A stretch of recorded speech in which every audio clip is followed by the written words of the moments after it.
Hello, and welcome to the show. Tonight, Rally Talent Sports is our Line to Gain segment.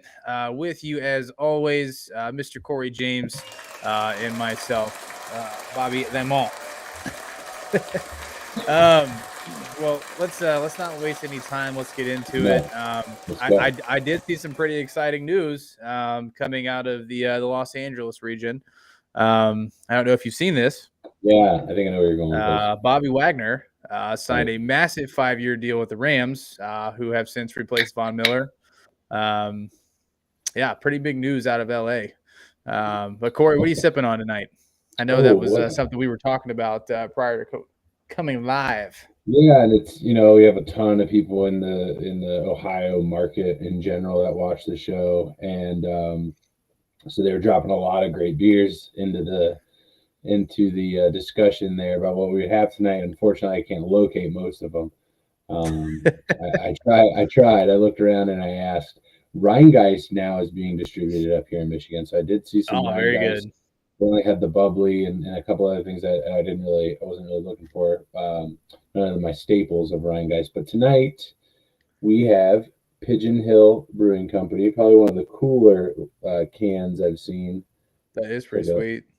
Yeah, and it is I'm trying to do this backwards. The Blood Range Rennie. The Blood Range? Yeah. Blood Range Rennie, and it is a blood orange double IPA. Brian, thank you for liking the video, man. So I figured I'm wearing my BG orange. Better get some blood orange IPA up in this biznitch for the show tonight. But Mr. James, Bobby, I think you're coming through your webcam mic instead of your actual mic. Good call. All good. What were you gonna say? Well, now that my sound quality is infinite. Oh, there it is. Ryan, liking the stream. What up, though, Ryan? Hey. I was gonna say Bobby Wagner. Yeah. Brian, the stream. Yeah. Huge news. Replacing Von Miller. The one thing I'm going to comment on this prior to getting into the nuts and bolts. I'm sick of them calling these guys linebackers. Like, he's not a linebacker.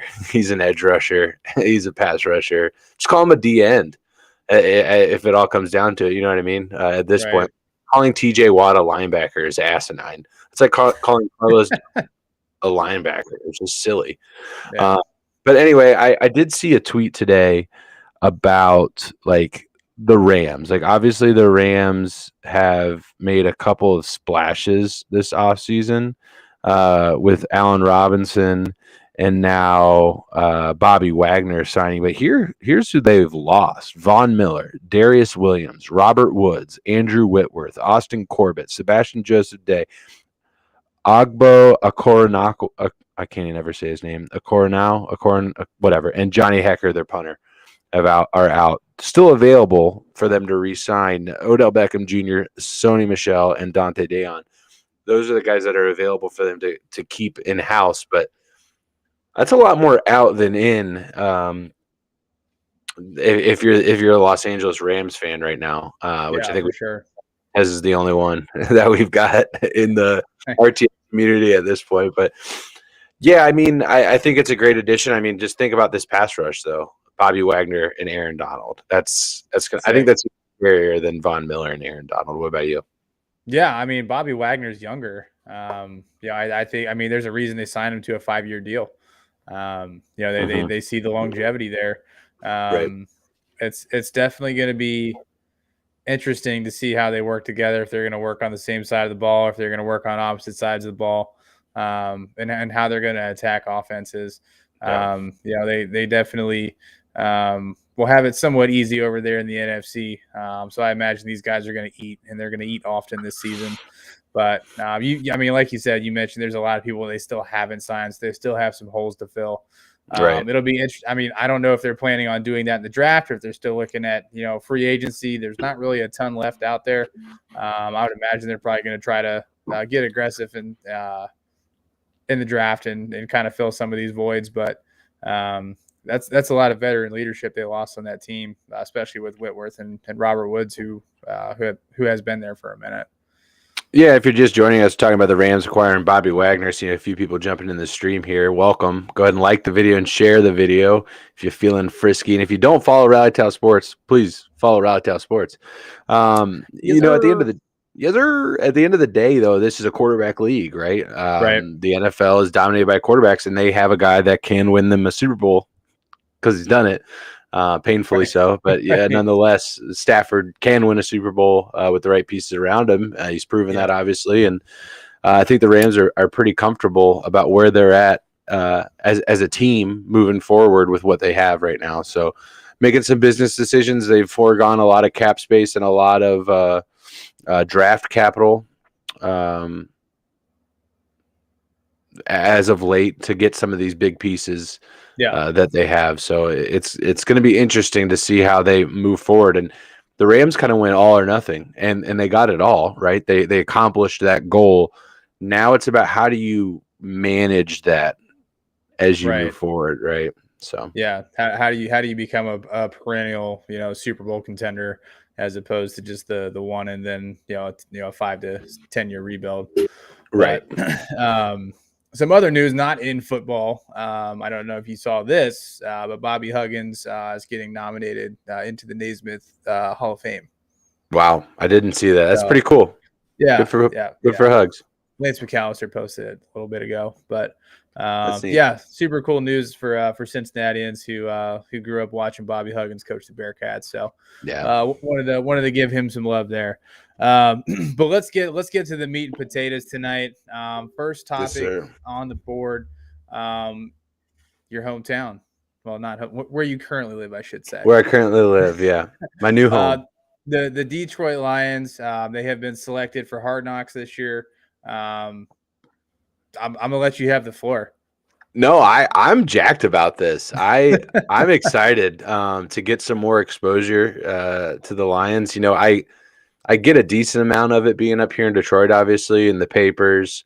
And sports talk radio is dominated by the Lions, even though the better franchise is clearly the Red Wings, and then probably the Pistons and the Tigers, then the Lions, right? Like that's the hierarchy of quality here, right?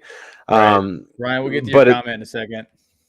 But excuse me, I think at the end of the day, football dominates most sports media, and that has really contributed to the way that people operate, and including here in Detroit, even where it is literally a factory of sadness for the Detroit Lions. But I'm excited because Dan Campbell is a character, in a word, as the head coach of the Detroit Lions. If you haven't seen Dan Campbell yet, ladies and gentlemen, buckle the fuck up because it's going to be awesome.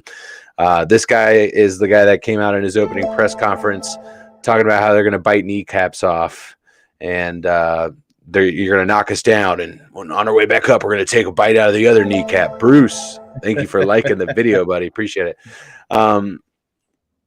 And he's just a goofy guy, but at the end of the day, his team really gravitates around him, and they really get involved and buy in to what he says, and that's why they're competing in so many of the games that they are. So I'm really excited about seeing this as a young team, a young core of a lot of guys that are playing to establish themselves in the league, not just make a team, but just be able to continue to play football as a career, right?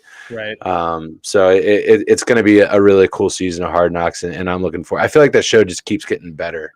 They keep figuring it out a little bit more. I don't know. Did you watch the in-season one with the Colts? I did not.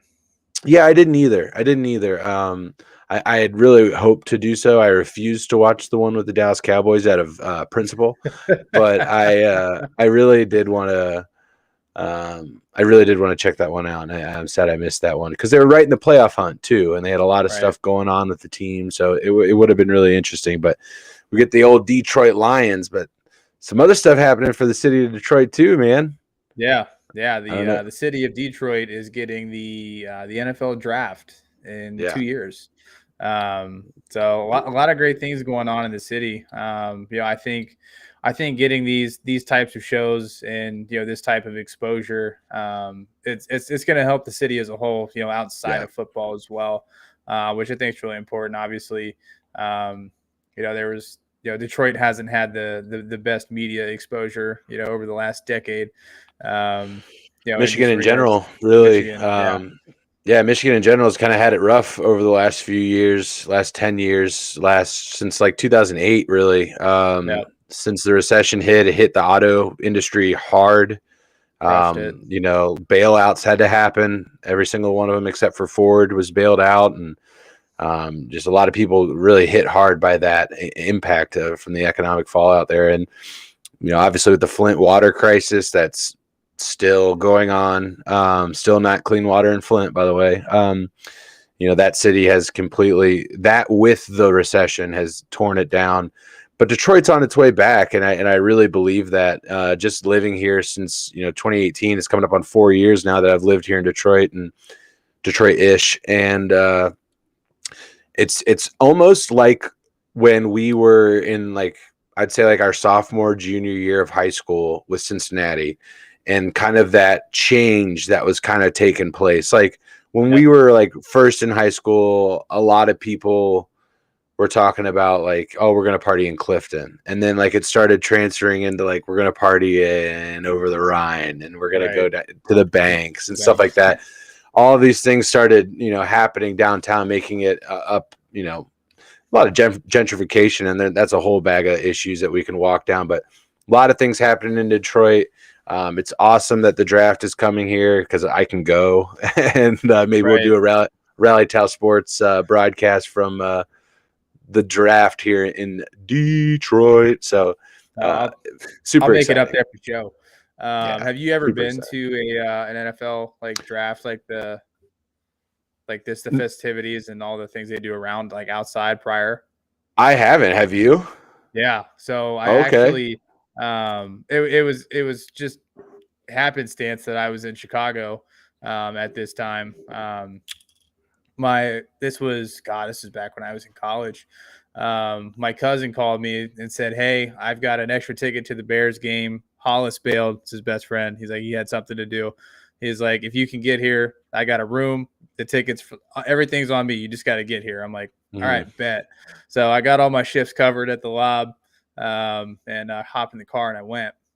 And when we got there, we were walking through the city, and they had this big like event area, and like you can see like Lombardi trophies. They have like all the players' jerseys and helmets and their uniforms, and there's a bunch of like apparel and like merchandise that it's a really cool experience. I was like probably 20 feet from a Lombardi. That was really cool to see. But yeah, it's a great experience. So I will definitely be doing it again. So if the time comes and I'm available to get up there to Detroit, I'll come there and we'll do a live together. Yeah, and it was kind of interesting seeing the cities that Detroit beat out for the draft. God damn it, Ryan. God damn it. We're gonna get to your comments other than that one, I think. But they beat out Washington, D.C. and Green Bay. So D.C. and Green Bay were the other two cities up for nomination. Obviously, this year the draft is in Vegas.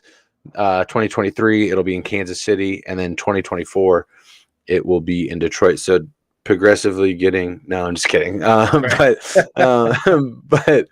I think there's a few requirements, like hotels per capita, public transit, similar to like a Super Bowl whenever you're hosting, just on a lesser scale, right? But it's just really cool that the city is going to be able to benefit from this event and just enjoy it. And it's so close to my backyard as well. So it'll be a lot of fun. Absolutely. Ryan, we're not going to ban you. I know that we don't do that. You're just going for the gags here. The shit that I say on this show, we ain't banning. We ain't banning anybody. Yeah, you got us. Well done on that one, sir. Let's backtrack. Let's see here. Bruce said he likes the high school version. Maybe it's college. Last Chance U. Yeah, that's a good one too. That's equally comparable to Hard Knocks, and they're both great to watch. Yeah, that's a junior JUCO transfers. College. So yeah, junior college kids that didn't have the grades or had disciplinary issues at major schools. They go to like a junior college, transfer out for like a year or two, get their grades up, and then they can go back and play for a big D1 school. Yeah. I mean, Good show. they're on their literal last leg. Like this is it for them. So it's make or break. That's probably what makes it so great. Yeah. Travis said QB1 on Netflix wasn't bad either. No, that's a good one. Yeah. But Travis, Ryan, thanks for joining, buddy. Yeah, absolutely. Welcome to the show. Over on YouTube. Let's get it. All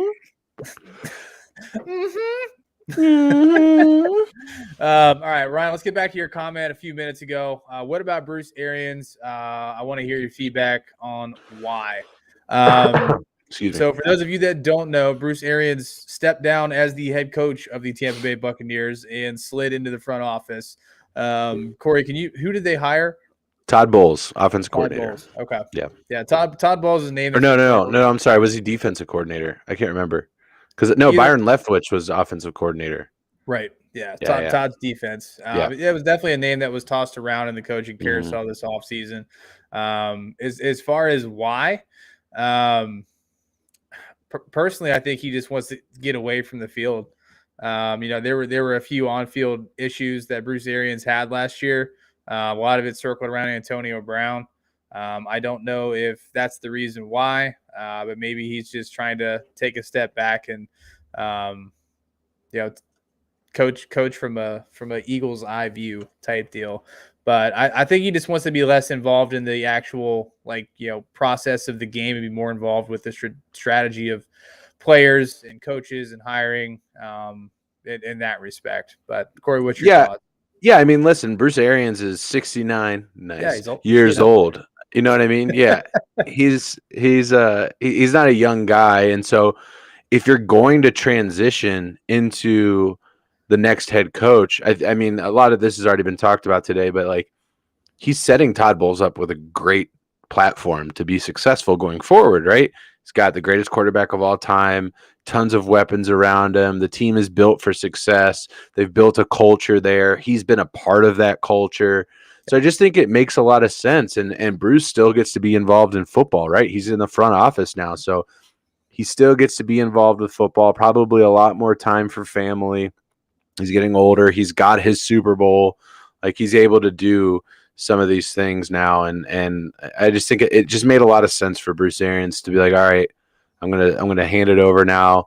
And he's being inducted into the Tampa Bay Buccaneers Ring of Honor next season. So Bruce Arians? Bruce Arians is. Yeah, that was announced today. Someone from the front office apparently made that decision. How many seasons has he been there? Not long, but he won him a Super Bowl, baby. You just got to go there and win a Super Bowl. Dude, if Zach Taylor wins the Bengals a Super Bowl, I think they should rename the stadium. That's all I'm saying. Zach Taylor Stadium. It's got a nice ring to it, right? Because Bruce said he wants to make sure Tom Brady doesn't get traded. No, I think Corey made a great point, right? It's like it's just like if you're running an office and you've got a new employee coming in, you want them to be set up for success. You want to show them the right way to do things, and he already knows how to do that. So you're basically just saying, hey, you're going to become the manager now, and I'm gonna take a step back. Yeah. So that was a great point. Travis came in with a comment. Unless you think Tate Martell isn't a giant deuce, then QB1 isn't for you. Yeah, Tate Martell is on QB1, and he is a giant douchebag. And you can see his story on QB1 as well. It's right. An interesting story nonetheless. Fair enough. All right. So on the realm of Zach Taylor, the Bengals had some pretty exciting news this week. The Bengals are going to be exploring an indoor facility for the team, which is going to be huge. Now, I didn't read the whole thing. Is it a practice facility, or are they talking about like putting a dome on the stadium? Yeah, it's an indoor practice facility is what they're exploring. I don't think they have any intent on making any renovations to Paul Brown Stadium in the future, due to some issues going on with Hamilton County. So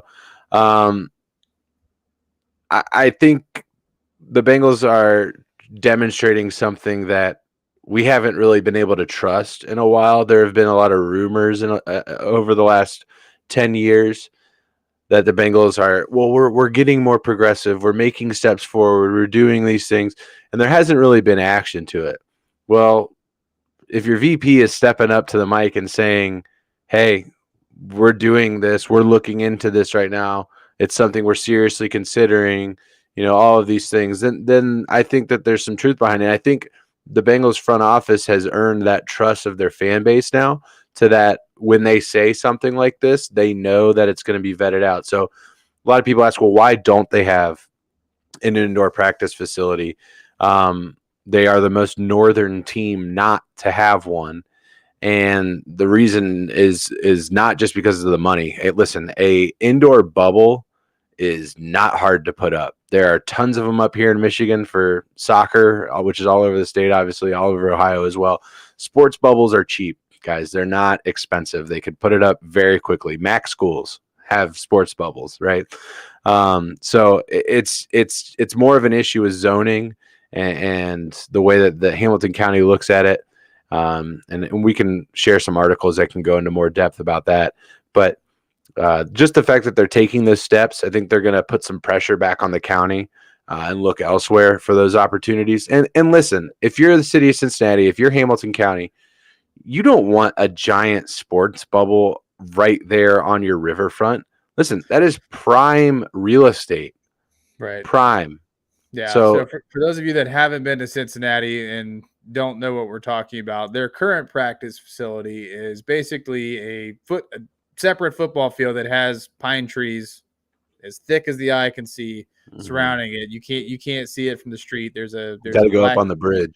Right. There's a black gate. I mean, you cannot get into this place. It is very, very well hidden, at least from the street view. Yeah. But it's right smack dab in the middle of the city. So yeah, I completely get what you're saying. Yeah, and if you just look at look at old Riverfront and the way that the banks used to look, right? It was literally like a mile and a half of parking lots, and that has all been redeveloped now into what we know as the banks. And it's just prime real estate. You wouldn't want that right there. Ryan with a great comment saying that he's known some guys that are building Spooky Nook, which is a huge sports complex going to the city of Hamilton, Ohio. Hopefully going to generate a ton of revenue for Butler County and for the city of Hamilton.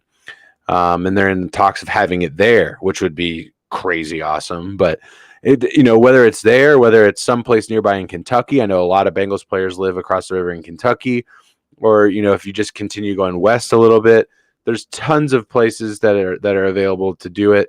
It doesn't need to be right next to the stadium. That they can build a decent facility elsewhere in a commutable distance. Yeah, for sure. For a lot of these guys. And I think they will. I think it's time. They understand it. They understand the benefits of having it. And it's just about making it make sense. So right. I wonder if building it in Kentucky would cause some issues with like payroll. Yeah, I'm not sure about because you're technically working in another state. Yeah. Right. Because I know I dealt with that when I worked in Kentucky and lived in Ohio. Labor laws are way different in Kentucky than they are in Ohio. So, I don't know if professional sports fall under that realm or not. I don't think that they would, because how would you handle an away game, right? Because you're technically working in Maryland or Pennsylvania, right? You're performing a duty there. I would imagine that there's some exemption due to the nature of the job. Maybe I'm not entirely sure on how that would work. That would be interesting to find out. I mean, back to the main point, the Bengals are exploring it. And again, this front office over the last 3 years in the Zach Taylor era really is what it boils down to. They are taking steps forward. And it's really interesting if you look at the last two head coaches of the Cincinnati Bengals, the coaches are really the ones that are driving progress. Like, there are players that played before Marvin Lewis and then played while Marvin Lewis was there, saying that Marvin kind of brought a little bit more modernization to the way that they did things, right? And now that Zach Taylor is there, they've got a ring of honor. They're spending money in free agency. They're winning playoff games. They're considering building an indoor practice facility. All of these things that are, steps forward for the organization. And not only Zach Taylor, Katie and Elizabeth Blackburn. I think it's just really amazing to me that when Mike Brown steps away from the day-to-day, instant success. instant success, and not only that, but just a willingness to move forward, engagement with your Right. fans, and I think he's really happy with that, because I think he was scared to step away, because this is, it mean, like, for the people that don't think that Mike Brown cares about the Cincinnati Bengals, they're stupid. They don't know. Obviously don't know this team. He lives and breathes and sleeps the Bengals. It's everything to him. He's there at 6:00 in the morning. He's there on holidays sometimes. He's constantly working on this team. And so I think that was part of the reason why he held on to it so long, because of the passion that he has for the organization. So great. I'm sure he's just stoked out of his fucking mind that his daughter and his granddaughter are taking the reins and running with it. Yeah, I mean, what you just said honestly just blew my mind. Because there was a time when a lot of Cincinnati fans were like calling for his head, saying that he didn't give a shit, he wasn't spending money. I don't know if I completely agree with that, because if he would have cared for all those years, he would have invested and done these things already. I don't know if it just took getting a different coach and a great quarterback in there to actually like spur this change or whatever, but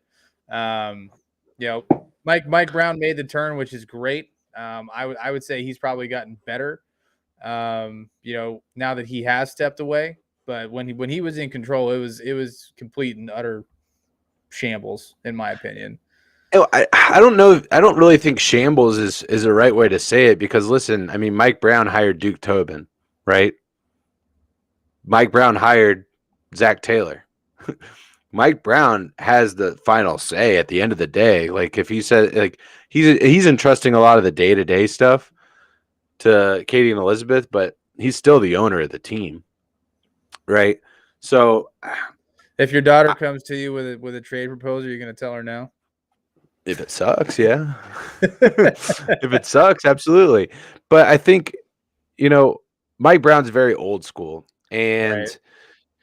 like, the reason why the Bengals haven't had a Ring of Honor is because there's a core belief from Mike Brown and Paul Brown that no player should be above the organization. The organization is number one, and then the players are number two.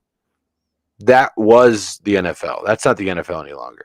Right. That's not how it is. You have to honor your players. You have to make people want to be there. It's not just about the game anymore. There's so much more that goes along with the NFL that is outside of the hash marks that really draws people into a team and builds a fan base and builds a culture. And I think Mike Brown, I mean, listen, he was in that for 60 years. You know what I mean? Like, he was in that other way for such a long time that it's not really easy for him to just make a switch. You know what I mean? It's like trying to get your racist grandfather to stop saying shit that he shouldn't say at Thanksgiving. Like, he's going to say the stupid shit. You just have to, like, la, la, la, la, la, like, step away from it. So that's Mike Brown. He's your racist grandfather. Interesting way to put it. Ryan said, just makes me realize how shitty Castellini is. Oh, my God. We won't even get into that, dude. I'm writing an article, dude, that will be on the blog soon. Yeah. Check out our blog. Todd's got his new piece up today. RallyTopSports.com is live. Go check it out. Corey's post piece is going up tomorrow, so make sure you stay tuned for that. I'm planning on having that out probably early next week about Castellini. It's just, we're gonna rip him to shreds in a very polite way. It's Bobby's vent piece. Yes, my vent piece. But no, I mean, it is really exciting to see at least one team in Cincinnati doing something. That's not something that we've been able to say very often in our life, really, actually. Yeah. I mean, in our lifetime, we haven't seen really any success with any Cincinnati team up until last year with the Super Bowl run from the Benjis. So. I mean, we saw the Reds and the Bengals win the division and go to the playoffs and things like that, and that was a lot of fun. But nothing even comes close to this last season. Nothing to hang your hat on. No, sir. All right. Moving over to a little bit south of us, the Tennessee Titans. Are they taking a QB? Obviously, Oh, I don't shit. I don't know. Good over there. Yeah, I'm good. We've had some speculative talks on Ryan Tannehill and if he's the guy. What is their draft position this year? I believe the Titans are picking 22nd. Travis, hit me up in the chat. Where do the Titans draft? Ryan said, "In my lifetime, the Cyclones are the best team." Cincinnati. I mean, Dollar Beer Night. That definitely takes the cake for 26. Titans are drafting 26. 26. Okay. Yeah. Dollar Beer Night's lit. FYI, if you haven't been there, go. So better than Dollar Beer Night, sir. $2 tall boys. Oh, Yeah. sold. Yeah. Sold. Yeah.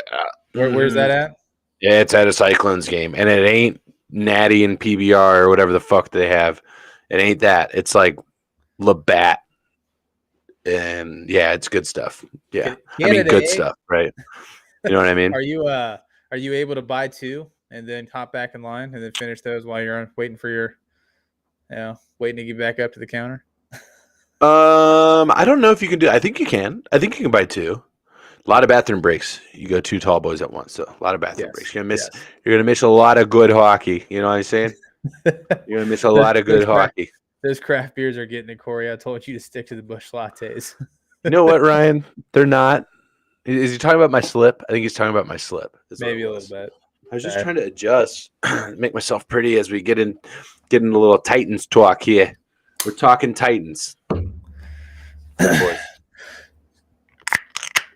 There you go. Oh yeah. There it is. There it is. We've been waiting for it. I know. Ryan's just been sitting here like this. I was waiting. Just waiting for you to do it. Waiting for the right time. That was a more sensual one. But no. So okay. So Titans have the 26th pick. Realistically, I don't really want to get too much into the draft and where people are going to fall because we're going to be doing some segments on that coming up. But I mean, realistically, who would be left at 26? And who do you think they go for if they choose to go for a quarterback? There's one guy that I said that is the most, in my eyes, pro ready in terms of mechanics and performance, accuracy, decision making, all of these things, and a guy that I think could potentially be there at 26, unless other GMs notice what I notice, and that is Mr. Desmond Ridder at the University of Cincinnati.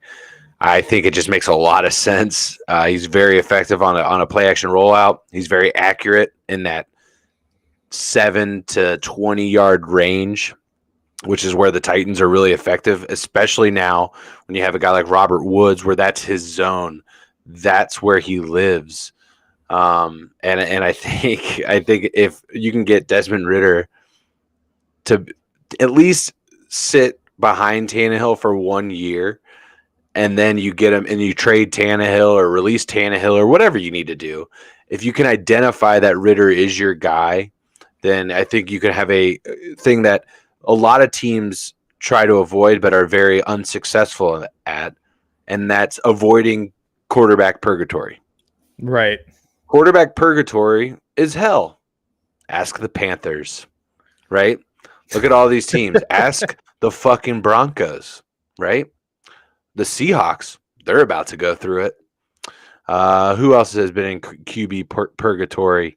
I mean, I'm sorry to say this, Bob, but the Steelers might be in that, depending if Trubisky shits the bed, right? If Trubisky isn't at least average, they could end up in QB purgatory.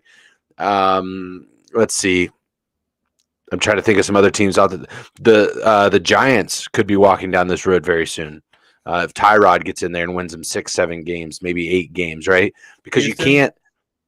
Houston, I mean, yeah, with fucking Miles Davis. I mean, Davis Mills, I know, but I'm just kidding. Houston, I mean, they're still kind of right there at the top of the draft, right? Atlanta could be walking down this road here with Marcus Mariota at the helm. So, I mean, New Orleans was in it last year, and they're still in it, fucking saying that famous Jameis is going to be their quarterback. Andy Dalton isn't the answer either. You know what? I would start Andy Dalton over Jameis Winston. I would. Oh, absolutely. I would. It's more consistent and less ridiculous. Neither of them know how to connect to their team or motivate them to victory. But that being said, we're getting a little bit off topic here. The Titans have an opportunity to avoid what most teams cannot, and that's QB purgatory is where I was trying to go with that. And I think it makes a lot of sense for Desmond Ridder. Travis made a perfect comment. Mike Vrabel, Luke Fickell, two head coaches of the organizations we're talking about, the Titans and the University of Cincinnati football team, best friends. Mike Vrabel, coach of the year. Luke Fickell, coach of the year. There's a lot of parallels there. Obviously, Mike Vrabel was at UC's Pro Day. There are guys there that can help out the Titans other than Desmond Ridder, obviously. Zach Taylor was at UC's Pro Day as well. I think he might have his eyes on just a cornerback that maybe you've heard of. Yeah, I think Desmond Ridder makes a lot of sense to the Titans. I don't really see any other team or any other quarterback that's going to be there at 26 that is worth a first-round pick, in my opinion. Yeah, for sure. What's the chat saying? Apparently Ryan has a chub, so that's good to know. It's an interesting fact. What are you going to do with it, Ryan? That's what I want to know. Yeah. What are you going to do with he that also thing? Says Ridder will be left at 26. He's going to walk around to the grocery store there? If you got it, flaunt it. Travis. Don't act like you're not impressed. It's the pleats. It's the pleats. You got to take these Take back him to the pants store. Travis said he would allow it. Yeah, you did mention that comment already. If you know a QB is your guy, then you got to make sure you get them. That is absolutely true. Buried your comment as well. Steelers are in it. They sure are. We've got our fingers crossed for Mr. Trubisky this year for sure. Ryan's mentioned Matt Corral. You know, the issue that I've seen from Titans Twitter is with Matt Corral is his inability to really keep his head upfield and locate receivers on the play action. And when you think about what the Titans like to do offensively, they quote unquote rely on Derrick Henry. That's not really what the Titans do. They establish Derrick Henry, they establish the running game, get that going, and they force you to respect it. And then they open you up over the top like a fucking can of green beans, right? They just take the top right off you because they're going to use a play action of Derrick Henry. Linebackers are crashing. Safeties are taking an extra step forward that they shouldn't be. They catch you being undisciplined, and then A.J. Brown is 14 yards down past your deep cover safety and scoring a touchdown on you. So that's what the Titans like to do is run that play action. And Corral, I've noticed some film issues where it's handed off, roll out. The footwork isn't great. The eyes aren't downfield. They're right in front of him. It's so much different to say, but at the end of the day, the Titans also have a lot of issues in their offensive line that they need to fix. And if they want to run this play action rollout, make you respect the run type offense, they need better pass protection as well. There's a lot of guys that can do that outside of the first round. And I think that there's a lot of guys that can do that still in free agency that are still available. So there's some move that the Titans can and should make. And I think they're waiting till after the draft. You're going to see a lot of these big names that are still on the free agency board get plucked after the draft. Because what these teams are trying to do right now is see what can we fill under a rookie salary, and then let's go fill the rest of the gaps that we need. All the teams have addressed their most important needs at this point that they think they can fill in free agency, right? Every team has done it. If they haven't, well, what the fuck are you doing? Then they're going to fill what they can in the draft, and then they're going to put the sprinkles and cherry on top with post-draft free agency moves. For sure. Absolutely. Todd, saw you just pop in the chat. We do need to wish a member of the Rally Towel family very happy birthday today. Let's do it. Mr. Declan Gottschall is 1 year old. 1, 2, 1, 2, 3, 4. Happy birthday to you. Happy birthday to you. Happy birthday. Happy birthday, dear Declan. Happy birthday to you. Little man is 1 year old. 1 year old, Mr. Declan Gottschall. Can we give it up for Declan, everybody? Let's give it up for Declan. get some happy Yes. birthdays in the chat. Yes. All right, let's get some of these comments here. It's Todd's kid, by the way. Todd isn't 1 year old. Yes. Sometimes. Travis said Titans have sent reps to more QB pro days than they ever have. I mean, that's good news for them. I mean, it shows that they're being active, actively participating. I don't know if this is the draft class to, send all hands on deck out everywhere, but Talking about for a QB. Yeah. I mean, you want to be there, right? You want to look at it. Just you want to leave no stone unturned. But they're sorry. God damn it, Ryan. He does have more hair than Todd. It's absolutely It's true. You want to be active. You want to leave no stone unturned. Like there are going to be guys that are taken in this draft that are going to be good, right? There's going to be a quarterback that's successful out of this draft. It's just statistically speaking, there will be at least one. So. Absolutely. Travis said, I don't know if I want to spend a first on a QB, but at the same time, getting that fifth year of the team controls a critical norm. Yeah, absolutely. I mean, that's the position that you want to take in the first round if you're going to take it, right? Like you want that. Yeah. So what he's referring to is first round draft picks. There's a 5th year option on of team control that the team can say we're going to exercise that 5th year option, maintain you under a rookie contract, and keep you cheaper. Now, that being said, if you have to exercise your 5th year option on your quarterback, it's bad news. That's bad. That's bad if you have to exercise your 5th year option on your quarterback, because then you don't really know if he's your guy. Did the Chiefs come even fucking close to exercising their 5th year option on Patrick Mahomes? No. Did the Raiders come close to exercising it on Derek fucking Carr? No. Russell Wilson? No. Joe Burrow? Won't happen. He's getting an extension after this year. Yep. You don't want to get in that situation to where you're like, should we wait it out? Like the Ravens are going to overpay on Lamar Jackson insanely due to the Deshaun Watson contract. It's going to be crazy. It's going to be absolutely if they decide to re-sign him, which I don't know that they will, but if they decide to re-sign LaShawn, Jesus, if they I just combined Lamar and Deshaun, Lamar Jackson. If they and I almost said LaShawn McCoy, if they almost did, back. Yeah, Shady's back again. If they extend Lamar, it's going to be a lot of money, and a ton. Yeah, I mean this contract. I don't know if it's worth it.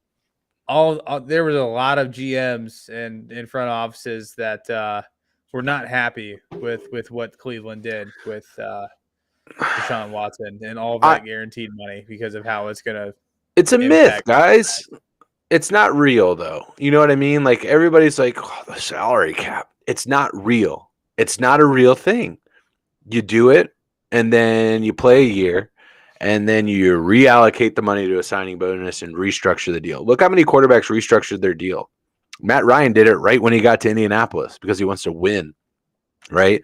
Joe Burrow is going to get money, and it's going to look like a big deal on paper initially. And you're going to be like, oh, what are the Bengals going to do? How are they going to get any other free agents? And then they're going to restructure the next season. And it's going to be like, oh, the Bengals just freed up $20 million in cap space. Bet, let's go. Like, right. Yeah. There's ways around everything. The salary cap is definitely one of them. All right, let's see here. Todd said Corral had really good combines and pro days and created additional hype. Don't love him in the NFL. Setting inconsistent at Ole Miss. Also, love you guys. We love you too. We love you too, Todd. Let's see here. Travis said the holes are at left guard and right tackle, and it depends on where they see Dylan Radunz to see Radunez, to see where the hole is. Travis, interesting comment. I think it's $18 million this year for Darnold to play under for Carolina. The number one, does he deserve that? Number two, I mean, are they going to be worth a shit this year? I mean, here's the thing about quarterbacks in general. Regardless if it's Sam Darnold or Patrick Mahomes, quarterbacks are at a premium, and if you think you have a competent one, you're going to have to pay for it. there are very few quarterbacks that are at the top of their game. There's a lot in the middle, and then there's a handful that are really, really bad. Jameis, and they're just it's a league that is so dominated by quarterback play. It's probably the most important position in sports. I don't know a more important one as I'm looking across. Like, yeah, in baseball, pitching is important, but so is relief pitching. Obviously, you need bats and you need good defense. And you look at basketball, you need guys that can rebound and guys that can stretch the floor out. You need guys that can drive the lane and dish. Like you need so many different things. Like in football, you have nothing if you don't have a solid quarterback. You will not win a Super Bowl. You won't. So when you're looking, and then here's the other question that at least I'm putting on my GM hat. If I'm a GM, I'm asking this question: can I win a Super Bowl with Sam Darnold? Yeah. No, I can't win a Super Bowl with Sam Darnold. I know you weren't saying yes, but I know I can't win a Super Bowl with Sam Darnold. So I'm not going to fucking pay him that. No, I'm not going to pay. I'll lose before I pay him that. That's where my head goes as a GM. I will lose, but the thing is, as a general manager, you can't keep your job by doing that. So what a Sam Darnold hire, what a Jared Goff trade, all of these guys that are under contract for ridiculous amounts, they're safe because you can win 6 to 10 football games with these guys, right? And that's what these GMs are thinking about. They're like, I need a job that pays me millions of dollars a year, and I have to at least seem competent. I almost think that there are teams like the Colts, like the Bengals, that literally their head coach and their GM sit down with their owner and look, we are going to suck for a couple of years, but it's going to be worth it because we're going to get our guy, the guy that's going to take us to the next level. And the Colts did it with Andrew Luck. You could argue the Bengals did it for Joe Burrow. I don't know. If you watch that Miami Bengals game the year before they draft Joe Burrow, they were fighting tooth and nail, and those were the two teams up for the number 1 overall pick. But anyway, I feel like there's a couple of GMs and coaches and ownership that are kind of on the same page, but there's these other groups that are just like, we have to maintain our jobs. We have to be at least average. And that's why these mediocre quarterbacks get these contracts that they do. Yeah, absolutely. Travis said the Packers have to decide whether or not to use it on Jordan Love after this season. Hey, shit. Cheap backup. Why not? Yeah, I mean, it is what it is. I mean, you got to have somebody cheap if you got a $50 million man. Right. Well, sticking on that same vein with the Colts, in the AFC South, I know we have some questions on who is the better team in the AFC South. That being between the Indianapolis Colts and the Tennessee Titans. I can't imagine the other two teams are well in that discussion. You don't think the Texans can win the division? I mean, I'm just spitballing here. You're right. I'm just being. I'm spitballing here. But no, I mean, my head. Hey, you want to go to an Applebee's and get kicked out? Sorry, that's just random. It's a great movie. In my head. Sometimes they just come out. It's a great movie. We referenced it yesterday in my office, actually. Oh, when it's your turn to say grace, you can pray to whichever Jesus you want. Baby Jesus, grown Jesus, zombie Jesus, whichever Jesus you like. 6 pound, 8 ounce baby Jesus. But no, so obviously the Colts have made some moves this offseason to strengthen their squad. The Titans, they kinda Austin Hooper, who So I think if I'm answering this question, I think the Colts are the front runner in this division. I think everybody else would agree. I don't see. I don't know. Maybe I'm wrong. I don't know. See, it's tough. It's a toss up, but I think it's a legitimate debate. Here's the thing: if you had to ask me who is better, not who's going to be better, not who has a higher ceiling, who is just better, who has performed better, I will say, and you look at offense, look at quarterback, wide receiver, and running back, right? So quarterback play, Matt Ryan or Ryan Tannehill. That's pretty easy, right? Matt Ryan won an MVP. He's been to the Super Bowl. Matt Ryan's better. Derrick Henry or Jonathan Taylor? Well, Derrick Henry is probably the best running back in the league. I don't think that's Jonathan Taylor's great. I'm not just because I'm saying one is better doesn't mean the other one's bad. I don't want that to be mistaken. The only reason Jonathan Taylor took the rushing title last year is because Derrick Henry got hurt. Yeah, and I think no, you don't shrug off the fact that he got hurt. Longevity is important with a running back, right. But Derrick Henry has proven time and time again when he's on the field, he can affect change in a radical way. Right? You look at wide receiver, number one wide receiver for each team: AJ Brown, Michael Pittman Jr. Michael Pittman Jr. had a great season last year, but AJ Brown's better. It's just that those are just the facts. So the Colts have the more important position.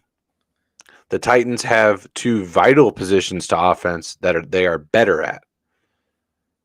That being said, the Colts are a team on the up. And the Titans are a team that have needs that they need to address that they haven't lately.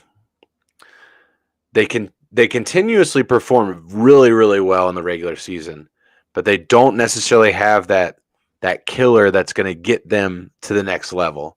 Right. And I don't think Ryan Tannehill is a guy that can do that for you as an organization. I haven't seen it. He's had a lot of chances. Right? We saw it a couple years ago. Derrick Henry can't do it all.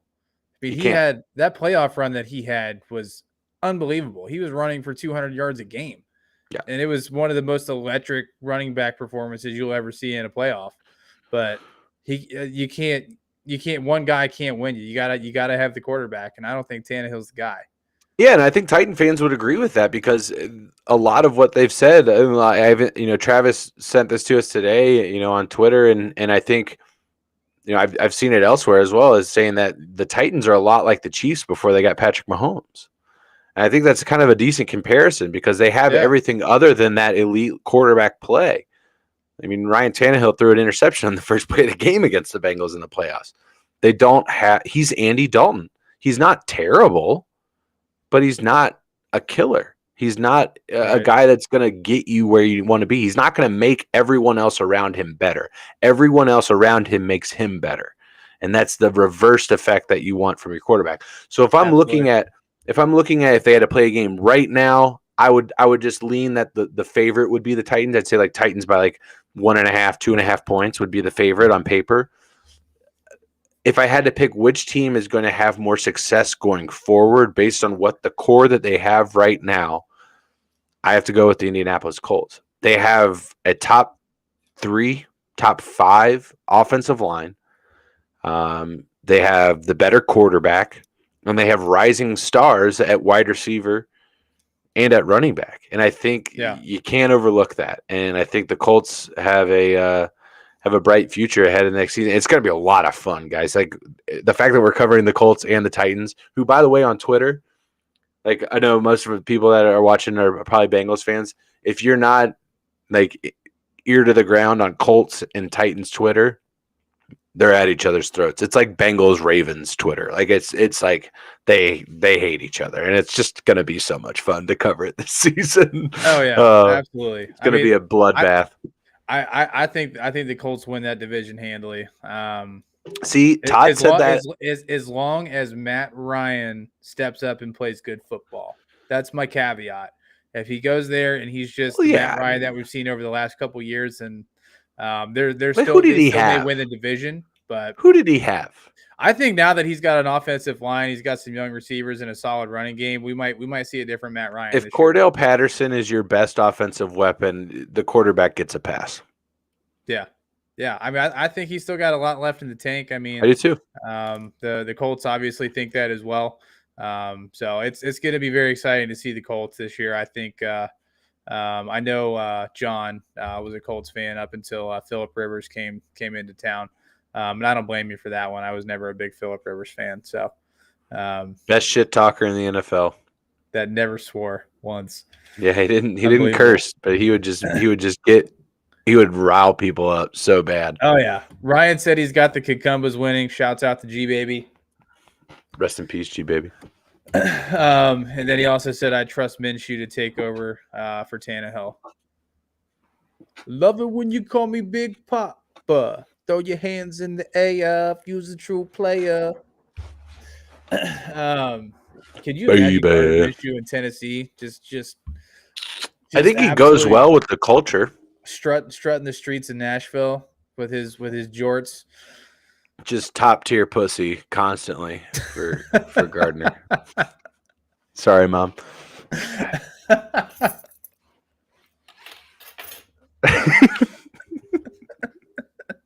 Sorry. Pull it together. Nope. I am whatever you say I am. It just reminds me of those TikToks. You just wonder how I get so much top tier pussy. It's like yeah, the guy with the jorts and he's golfing. Yeah. It's just I just show up and it's right here, knocks it down. Gotta love it. I wonder how many times they shot that though. Probably a few. I don't think that's a one take right there. Quick sidebar. I love the guys that do the heckling as they're teeing off. Dude, back them away from the box, dude. That is, I want to play that game so badly. That looks that like game, you sell fake Coachella tickets. Like it's just looks like you own a trailer in the Hamptons.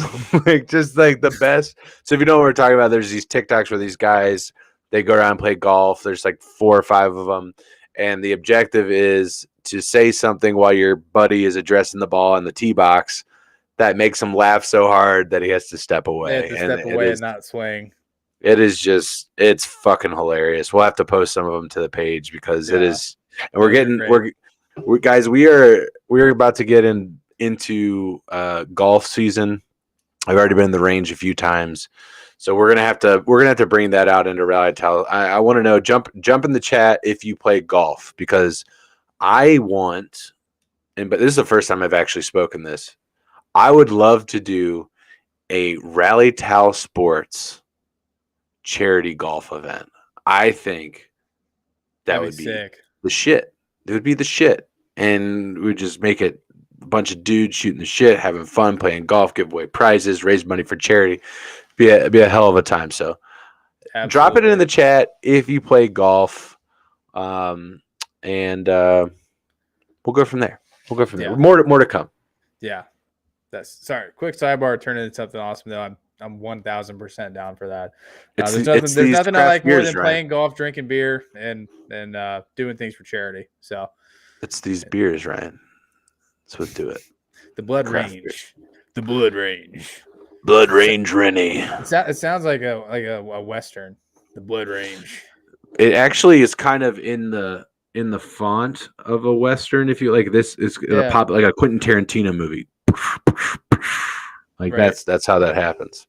Main character's Rennie. He just walks around just double fisting IPAs and out of a holster. Yeah.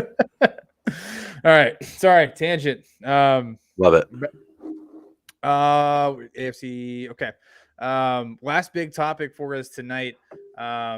If all of you were keeping up, whether it was in the Twitterverse or whatever social media outlet you're using, they made some amendments to the overtime rules. Yeah. It is just in the playoffs, though. It is not in the regular season. The regular season overtime rules will stay the same.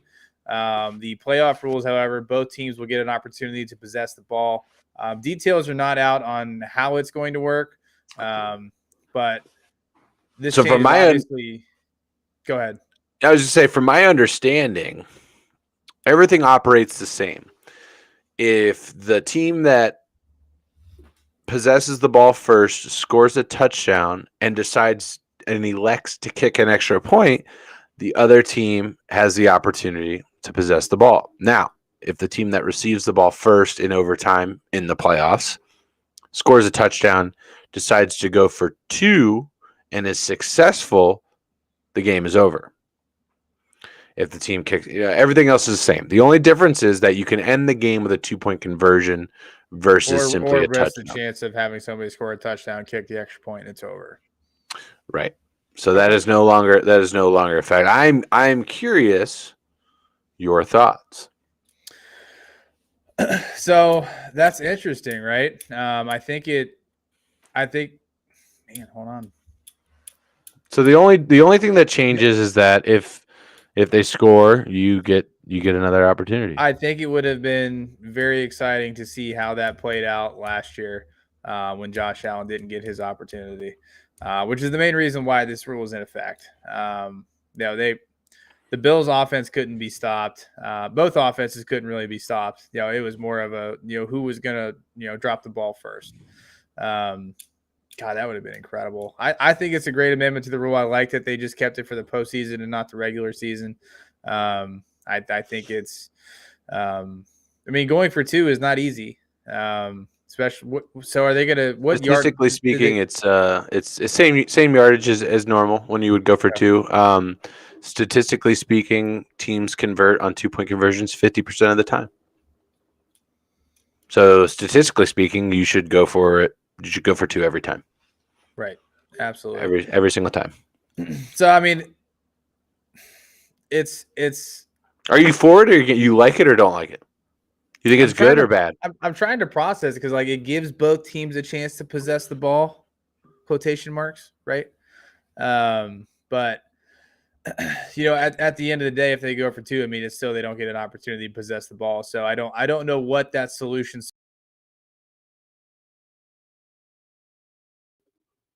The defense stepping up and giving the. There we go. There we are. All right, that was. I was like, where did Corey go? I'm like, where did I go? Clearly Russians. Clearly Russians. Had to be. So, but that's terrifying. No, like I said, I'm paraphrasing, but I think it, air quotes, gives both teams an opportunity to possess the ball, but it really doesn't if the team that possesses the ball first scores touchdown, gets 2-point conversion, game's over anyway. Yeah, but do you go for 2? If you score a touchdown in your opening drive, you go for 2. Absolutely. You do? Absolutely, 100%. Because the other team scores it. I don't see any world in which a team doesn't go for the dub.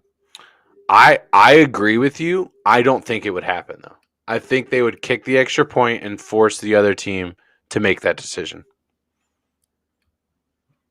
You know what I mean? Are you going to go for the dub, or are you going to play it safe? So here's the other question I want to pose to you. In this new scenario, does it change whether or not you want the ball first?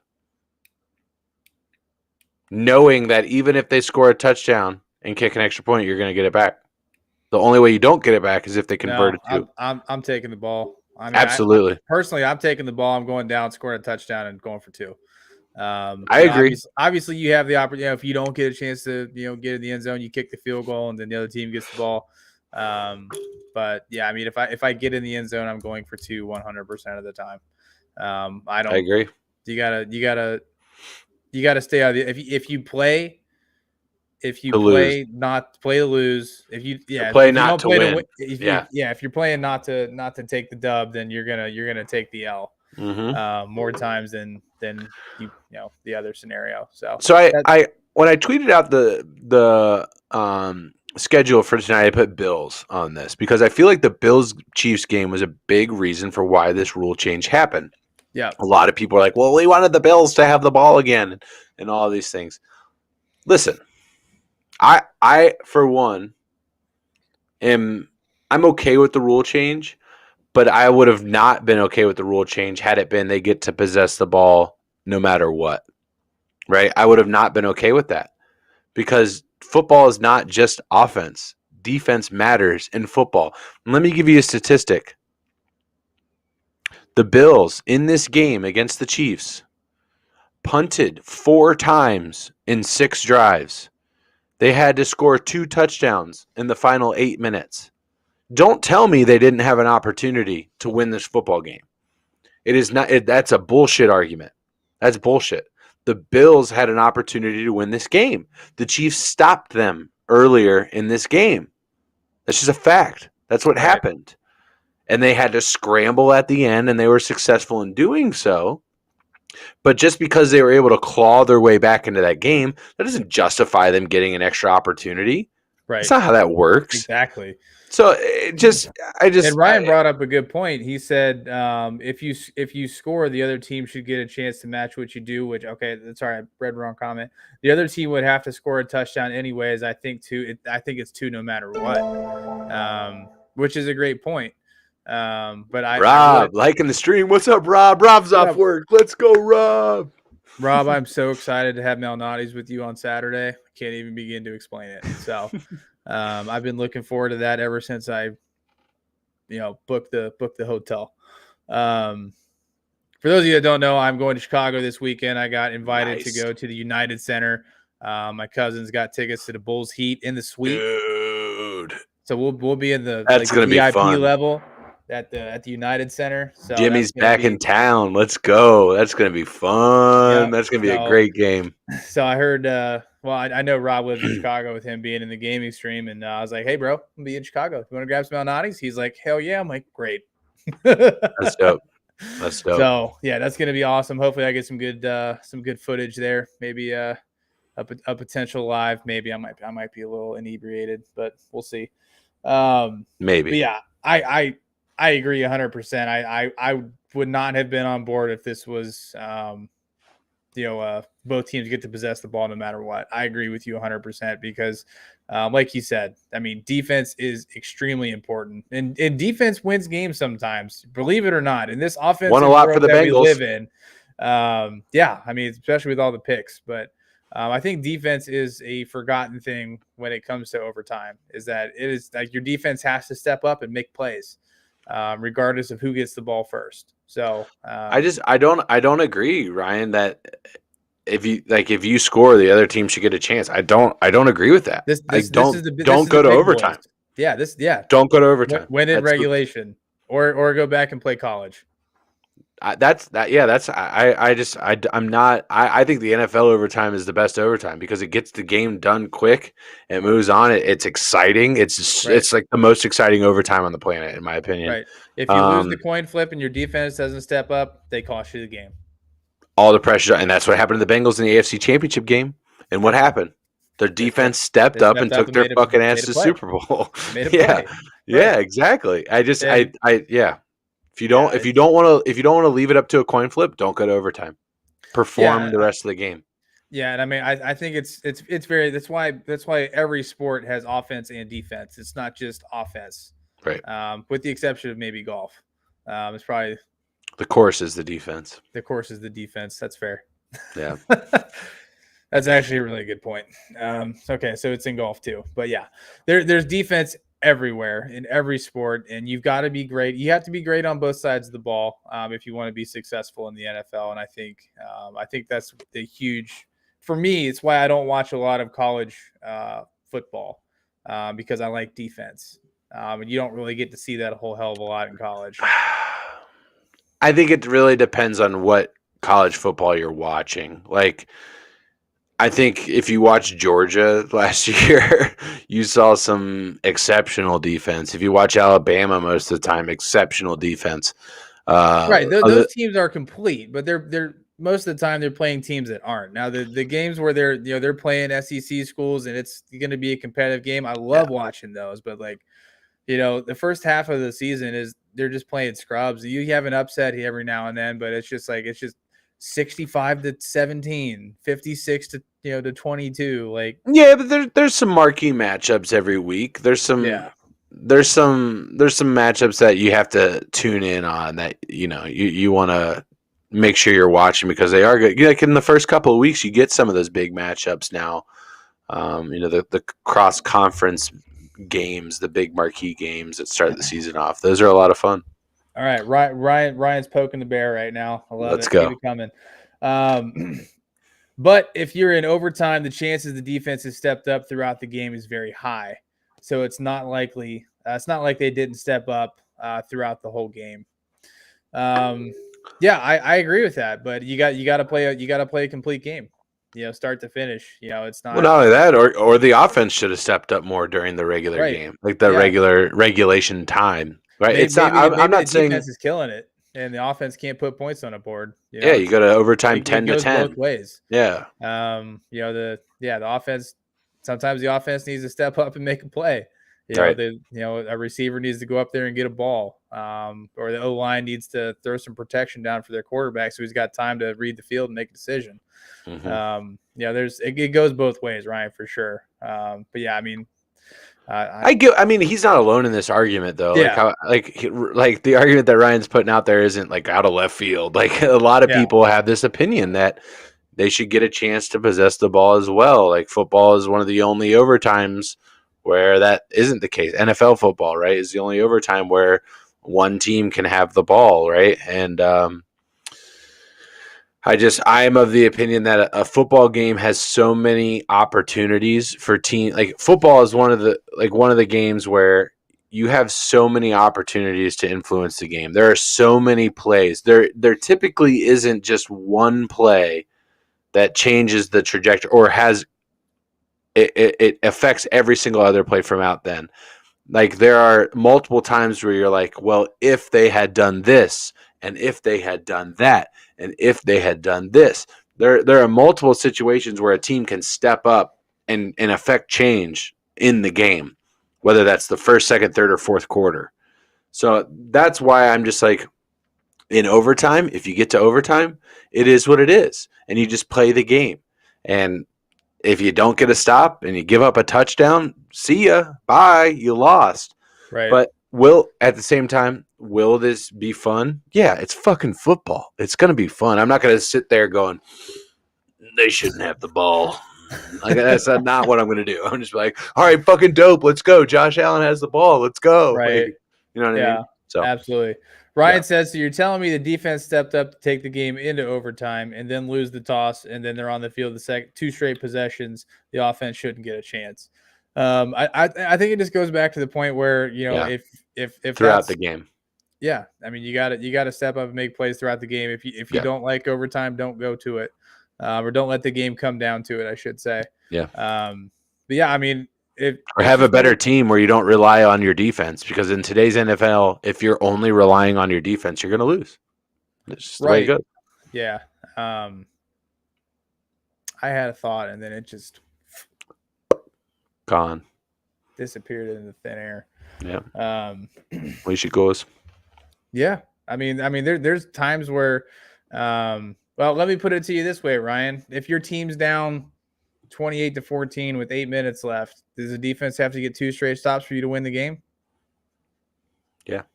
Yes. So it's completely fair to, you know, to have to rely on your defense 2 possessions in a row to get back into a game or win a game. And I think you're seeing a lot of that happen. Like, just to play devil's advocate for you, sir. Yeah, and coaches don't want to go to overtime. I think a lot of it. Like a lot of these coaches want they make decisions throughout the game, like John Harbaugh and Zach Taylor. Like they go for it on 4th down a lot.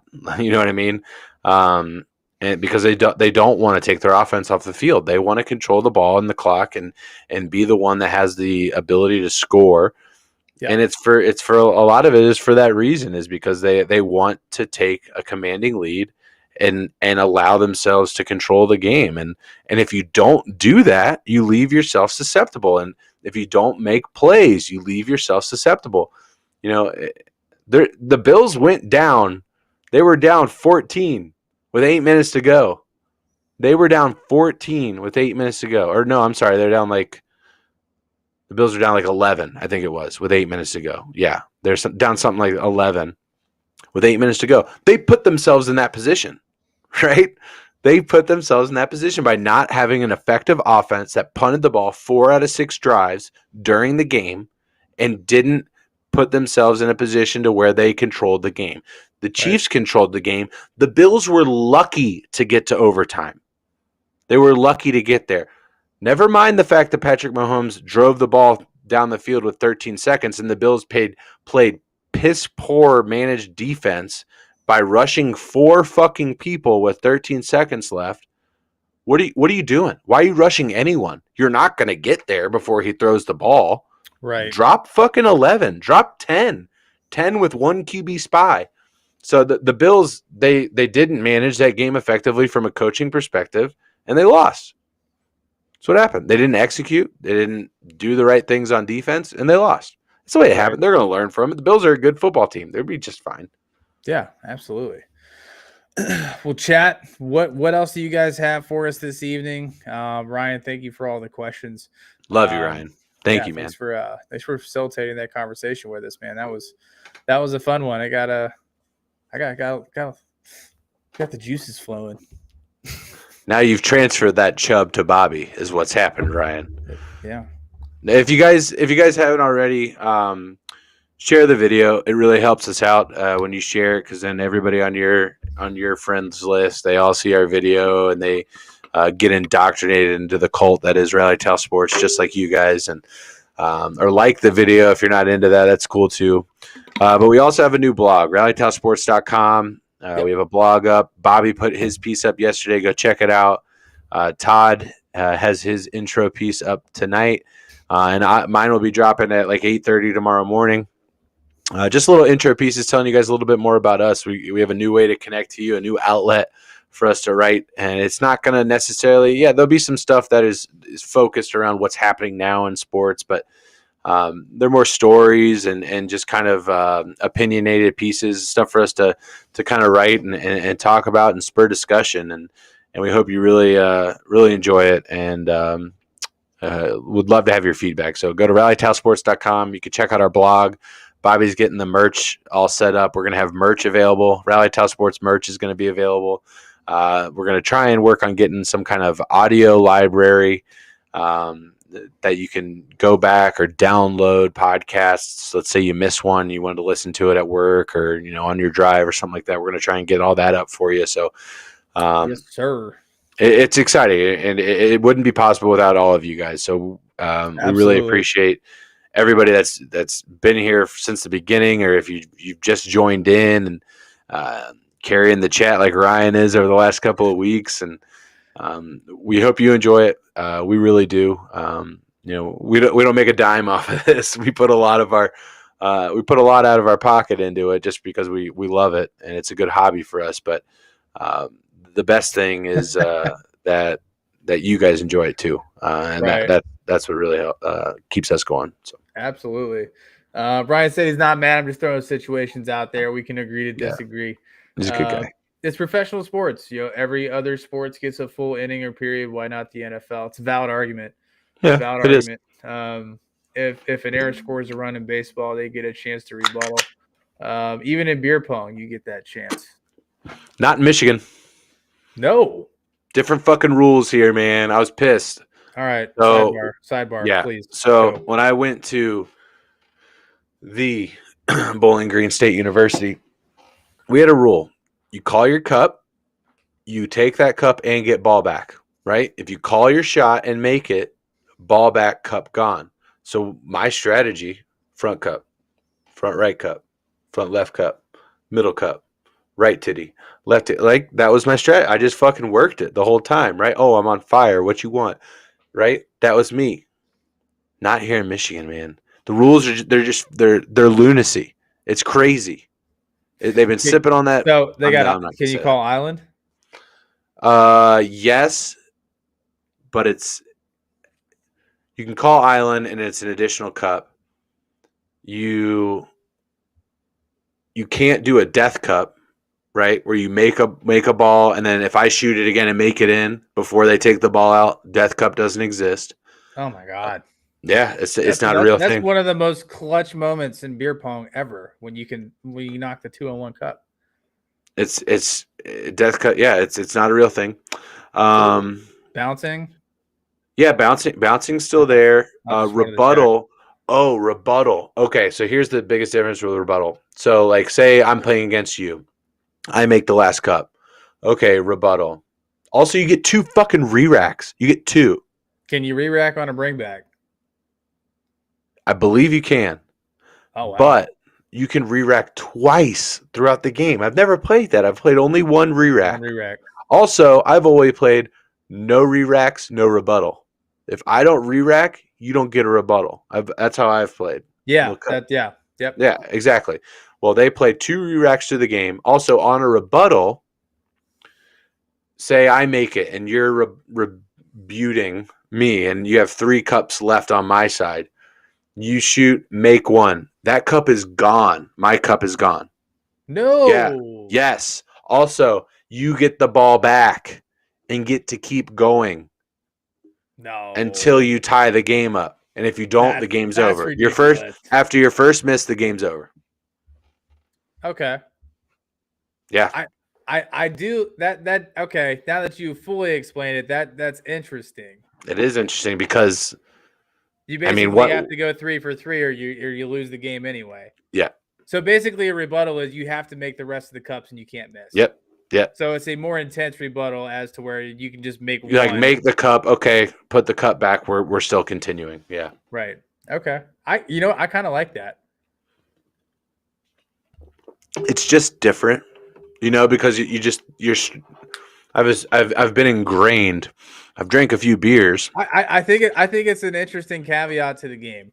I think I think it'd be fun to play. Like You'll this have to sort of come style up here beer and play pong. it sometime. You'll have to come up here and play it. I haven't played beer pong since I think. It's No, been we a played at my buddy Sean's bachelor party. That was the last time I played beer pong. Other than that, it's been a minute, man. Todd and It's I normally used to just like, table. let's just sit around and drink, and then, all right, I'm going to bed. Bye. Right. You guys want to go out? No, I don't. No. Actually, No, I'd rather just get wasted here. and sweatpants fall are asleep. pretty fucking cool. Right. Yeah. I mean that's Uh, how I am these days. I can't tell you I think the last time I went out in like to a bar, it was just me. I think it was before Declan was born. I think me and Brandon and Todd went out and got beers, and we went over to what the hell is it? There's a Cleveland Browns bar right around the corner we all hadn't been to, so we went and checked it out. Like a Browns backers. Yeah, I'm trying to remember what it's called. Rude Dog. It's called the Rude Dog. But it's a pretty sweet bar. Yeah. Just typical stuff. Pool. And that was the last time you went out, That was the last time I went out and like partied. yeah. I mean, I've partied at my house, but I will get wasted at my house before I go out anywhere and party. Really? That was the Yeah. last. So that was like a year ago, if not more. No, I can't. It's been within the last year. I can't remember if it was before Declan was born or if it was after. Well, if it was before, it's literally been a year. Yeah. I mean, it's been a year. So here's what's going to happen then.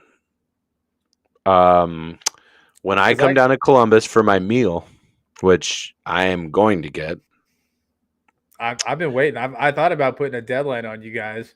not going to happen. Before football starts is what it is, right? Got it. So when I get my meal, we're going to do two things. One, we're going to get a round of golf in, a Yes. must. And I am going to require that we get not necessarily suited and booted, but dressed to the nines. We're going to go out to a bar and we're going to do tequila shots. And God. yep, we're going to smoke real cigarettes and we're going to just be degenerates in suits for a night. And that's what's going to happen. I mean, I'm down. We're just going to be. If you guys can see this closet over my shoulder here, it is full of suits. Really? Mhm. Oh, I had to wear fuck. suits when I worked for Enterprise. Dude, I wish I had a closet full of suits. I've I'd got go to work looking like fucking Donald Draper every goddamn day. I got to show you this one jacket. Hold on. Go ahead and get it. Chat, I would literally, my dream is to have a Donald Draper desk where I just literally open a fucking drawer and I just pull out a freshly pressed white shirt and you can just put it on in my office. I'm just like, oh, sorry, I just drank too many old fashions last night. Yeah, no, I'm ready for work now. All right. So Let's see this shit. This is one of my favorites. Oh my. That blue paisley inside. Look out, ladies. And then I've got the burgundy plaid. Oh shit. I think there's 6 naked women at your door, Bobby. Do you need to go check on them? They're here. Yeah, so I've got The burgundy suit came out. Oh yeah. If that's the suit I would wear. Either that or What up, Tez? What up, Tiz? Either that or I would wear my blue paisley sport coat. That's what I wore to See, I'm oh my like God. What's the horse track down in Lexington? What's it called? oh, Keeneland. Keeneland. Yeah, I Yeah. wore that to Keeneland. Got a lot of compliments. See, on I'm more of a like a black blazer, black jeans, gray boots kind of guy. Like that's I mean, you that's talk the suited style. and booted. I'm like suit. Yeah, but 100%. it's more like like I just mean dress nice, and we're going out, and Okay. we're gonna eat steak and drink whiskey, and Take some we're gonna shots. talk about old boats, old historic Civil War era boats, and Sailing.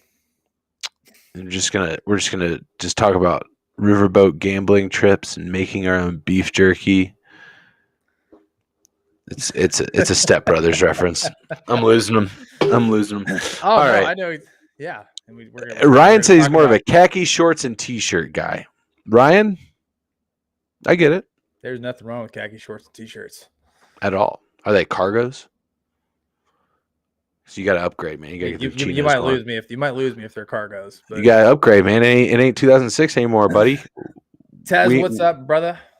We did talk about your Rams at the beginning of the show. we did. What Bobby are your Wagner. thoughts? What are your thoughts on Mr. Wagner joining the squad? I'm really looking forward to this excursion that we're gonna have whenever it occurs. It's just a night of good eats and good friendship and debauchery. Yeah, I think is the best way to describe it. And then followed up by a late morning tea time, and then departure and back to our lives. And I think that just sounds great. Sounds great. I gotta find a way to convince my wife to let me do that at some point. Not let me. That's not what I mean. I have to negotiate that into the terms. Like, all right, you go take a couple of days, do your thing.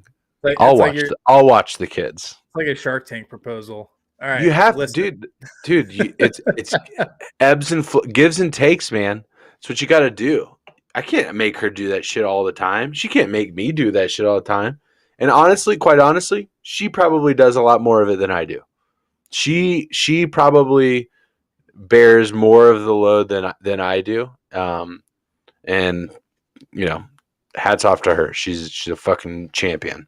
So you got as the guy, if you want to go do some shit like that, you gotta earn those points. You gotta bank those points, clean the house, take initiative on the dishes, you ass, do the laundry, some shit like that. All right. Hold its extra credit. Set up a nail appointment for her. Do something like that. Day. Come on.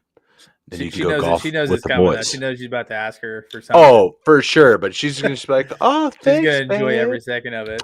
Thanks, babe. We ended up going to the mall after. Whoops. Ryan said cargoes all day. We're getting old, fellas. You goddamn right we are. With the Nike Monarchs.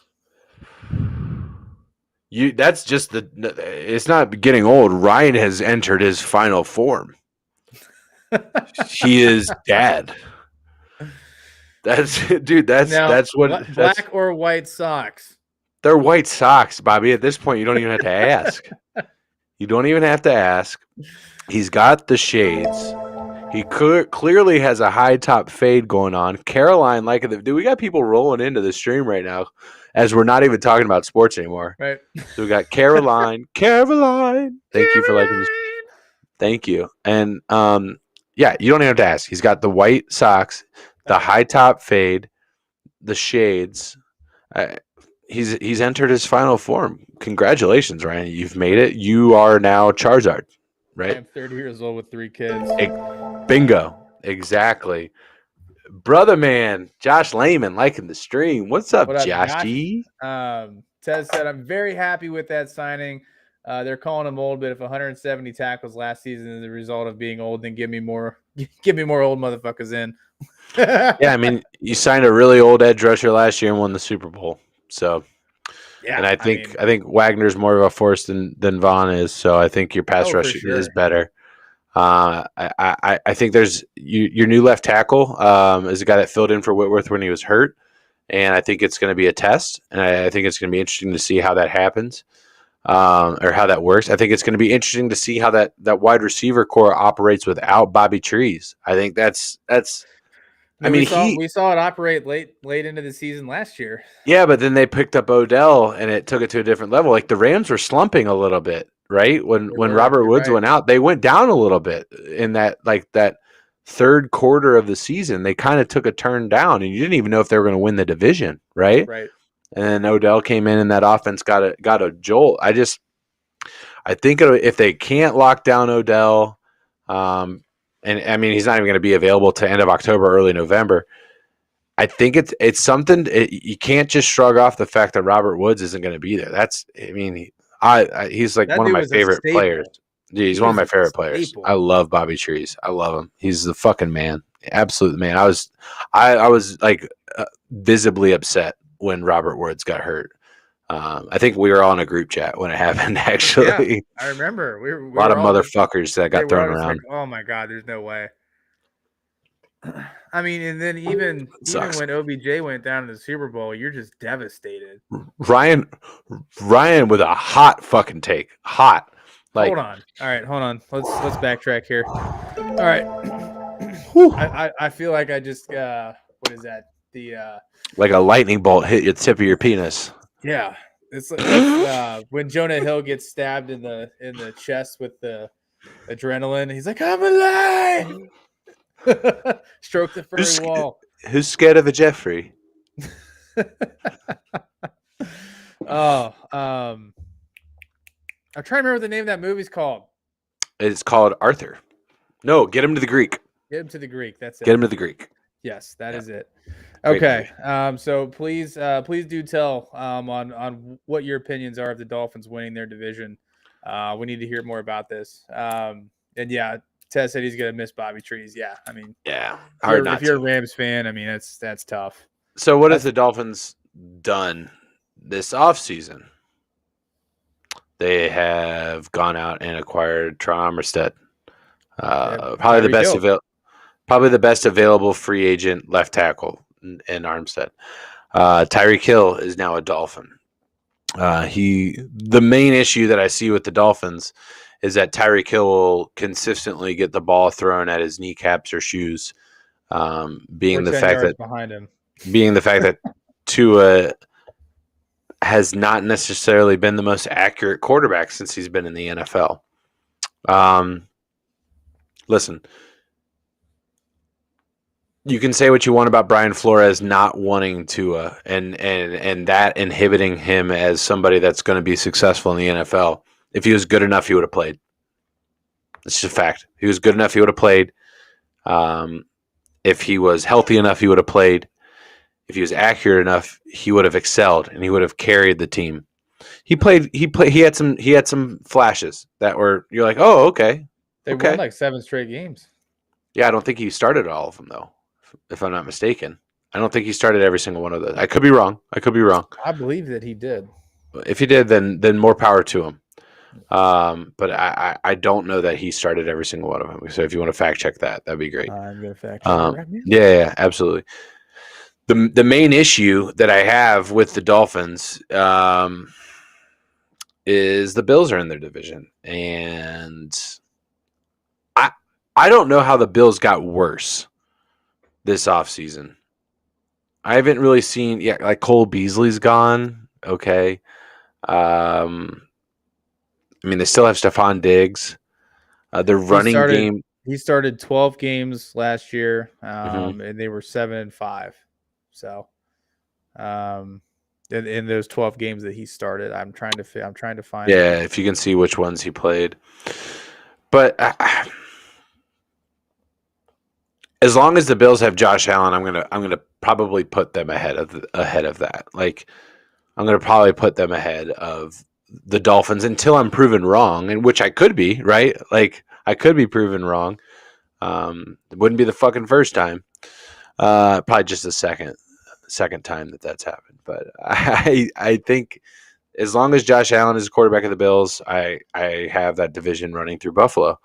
Like maybe Mac Jones rises up, and that could actually hurt the Dolphins if they like drop a game to the Patriots, right? If they're beating up on each other while the Bills are just running through everybody else, right? Excuse me. So it's hard for me to put them over top of the Bills when the Bills have done it the last couple of seasons, been one of the best teams in the AFC, have one of the best quarterbacks in football, and just Tua is just not there yet. He hasn't demonstrated it. Yeah, I mean, and Tez has a good comment. It's not that far fetched. The Bills only had 2 more wins than the Dolphins last year. The Dolphins are a very competitive team, just inconsistent, mostly because of injuries. That's fair. That's a fair point. I just have a hard time saying that the Dolphins are going to ups. Here, let me put it to you this way.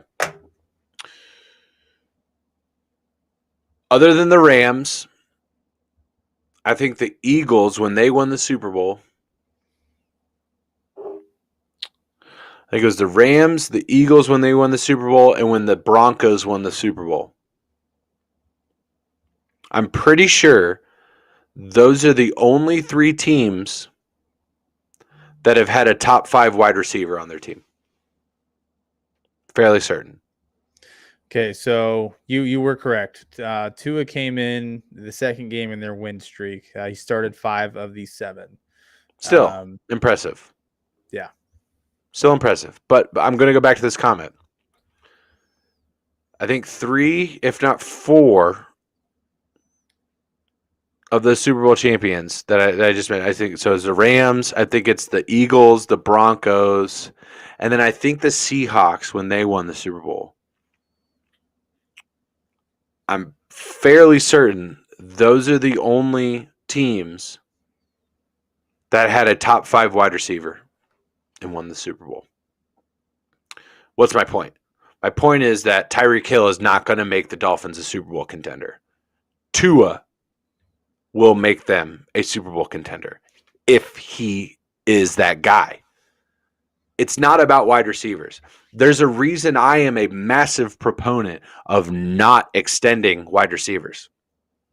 The only reason I was okay with the Tyler Boyd extension for the Bengals, it was cheap. T. Higgins, better be a team-friendly deal. Right. Jamar Chase, once-in-a-lifetime talent, pay him whatever the fuck he wants. There's only a couple of those guys that come around, right? There's only a couple of Jamar Chases that come around. You pay him whatever he wants. T. Higgins, I can get another tall vertical guy. I can get another tall vertical guy in 4 years. I can do it. I promise you. The Bengals have proven that they can draft wide receivers. I'm not worried about T. Higgins walking away. And I don't think the Bengals front office is either. My point is, wide receivers do not make your team a Super Bowl contender. They don't do it. It doesn't happen.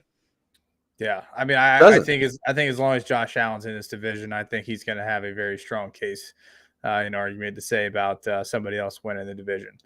I'm in no way, shape, or form ready to put the Dolphins above the Bills until I'm proven. I'm ready to put them above the Patriots. I think they could exceed the Patriots this year. Yeah, I think that's fair. I mean, if you have to pick starting out, whether you'd want to have Mac Jones or Tua, I mean, I think the upside's with Tua. But I think here's Mac another Jones thing. Is a game manager. Here's another thing. Rookie head coaches don't typically do great. They typically don't make the playoffs, actually. I think the last one to do it was Doug Peterson, head coach of the Bills. I'm pretty sure was it his rookie year that they snapped the 18-year streak? I can't recall off the top of my head. I don't know many other rookie head coaches that make the playoffs. It just doesn't happen, right? Brandon Staley, head coach of the Chargers, they didn't make the playoffs this year.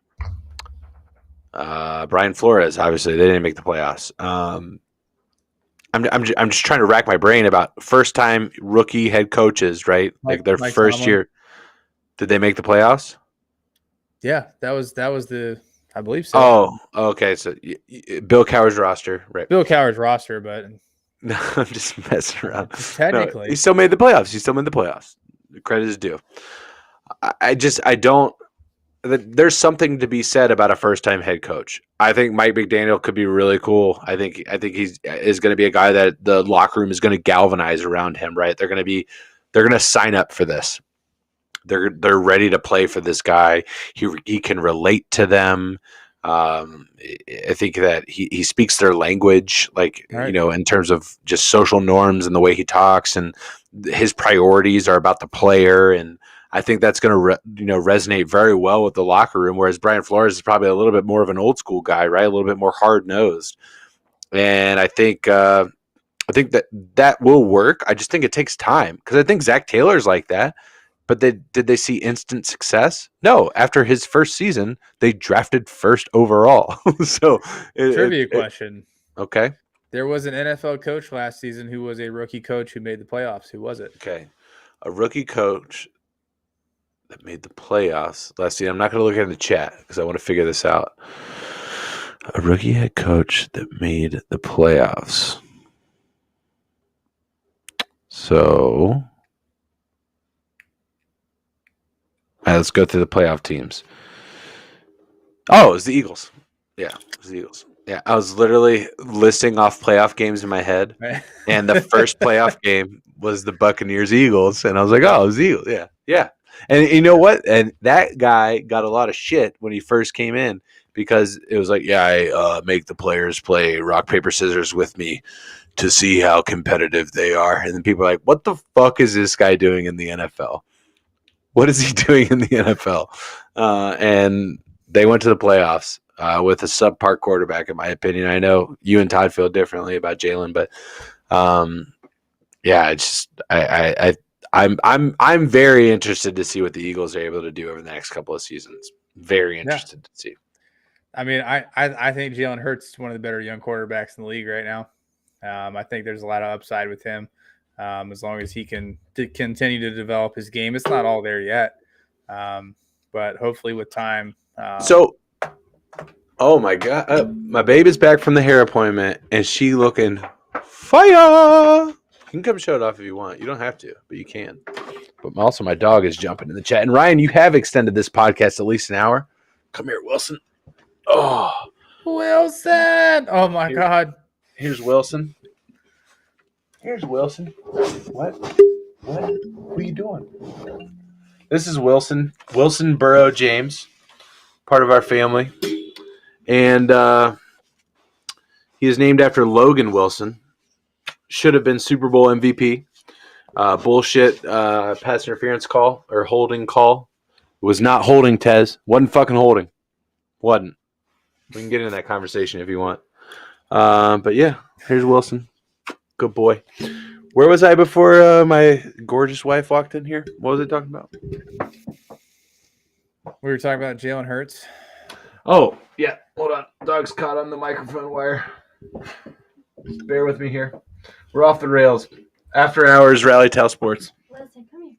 Come here, Listen. Come here, buddy. So, Jalen, my biggest thing with Jalen Hurts is that he almost is like blind from like 5 to 12 yards. He doesn't see that part of the field. And I know we exchanged on this in the group chat. He's literally looking only like 20 plus yards downfield. And by the time he finally finds Devontae Smith, it's too late. It's too late, and the corner or the safety is catching it. Yeah, I mean, like I said, there's a lot of his game that he needs to develop, and the check down is the quarterback's best friend.